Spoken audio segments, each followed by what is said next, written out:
All right, today we are diving into a story about a paper that literally changed the game in psychology, but was then basically buried for decades.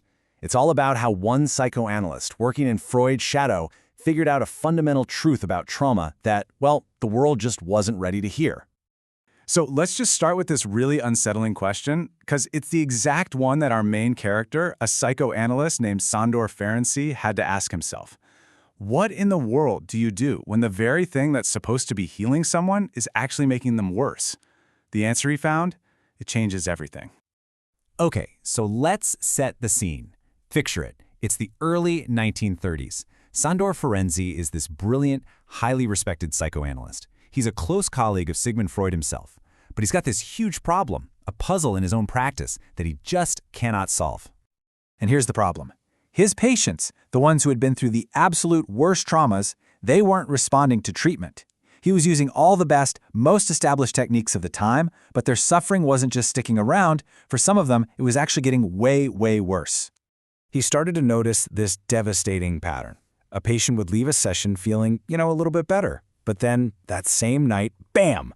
They'd get slammed with horrible anxiety and terrifying nightmares. They'd have these episodes where they were reliving the trauma all over again. All that progress, just completely gone. It was a baffling, vicious cycle. Now, the standard thinking back then would have been to blame the patient, to say, oh, they're just resisting the therapy. But Ferenczi did something that was truly revolutionary. He thought, wait a minute, what if the problem isn't them? What if it's me? He turned the entire investigation around onto himself. And the big turning point came when he actually started listening to what his patients were saying about him. He later wrote that he had to learn that there was, and I quote, some measure of truth when they called him insensitive, rigid, and even cruel. I mean, can you imagine the courage it took to admit that? To think that your own methods might be causing the harm? And this was his breakthrough. He realized that the traditional role of the analyst, this kind of cold, detached, all-knowing expert, was actually re-traumatizing his patients. This professional hypocrisy, as he called it, was a painful echo of their original abuser. That power imbalance, that emotional distance. It was like they were living through it all over again, right there in his office. So this massive professional and personal crisis led him to his groundbreaking theory. And it's the one that got him in so much trouble with the psychoanalytic establishment at the time. He called it the confusion of tongues. So what does that even mean, confusion of tongues? Well, Ferenczi's idea was that the absolute core of childhood sexual trauma is this violent collision between two totally different realities. It's what happens when an adult forces their world, what he called the language of passion, onto a child who can only understand the world through the language of tenderness. Let's break that down, because it's so important. The child's language is all about innocent play, affection, trust. But the abuser's language? That's about sexual desire, guilt, and power.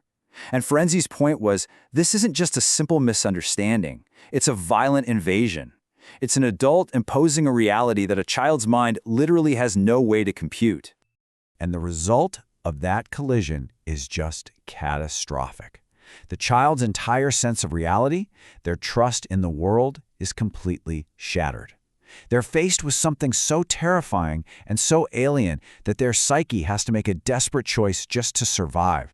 And what is that desperate strategy? Well, it's a defense mechanism that Ferenczi was the first one to really pin down and name.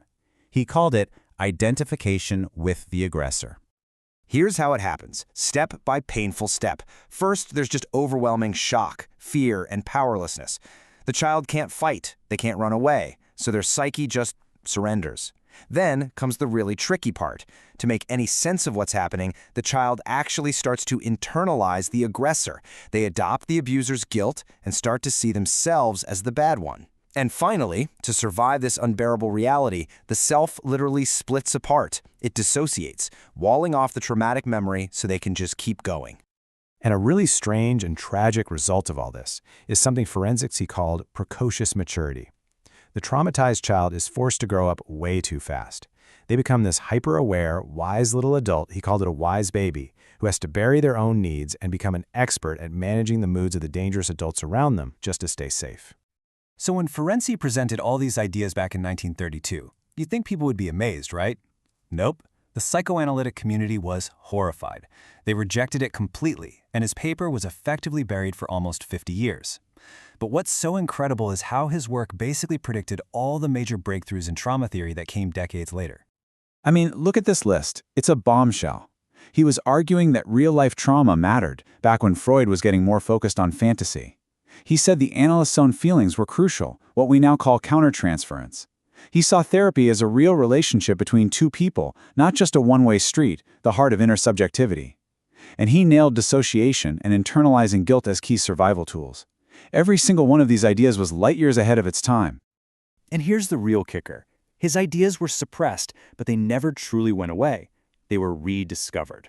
And today, they are absolutely fundamental. These concepts are literally the bedrock of what we now call trauma-informed therapy. So the work of this once-forgotten analyst has quietly, profoundly revolutionized how we understand our deepest wounds. So we end on this thought, which kind of brings Frenzy's theory out of the history books and into our own lives.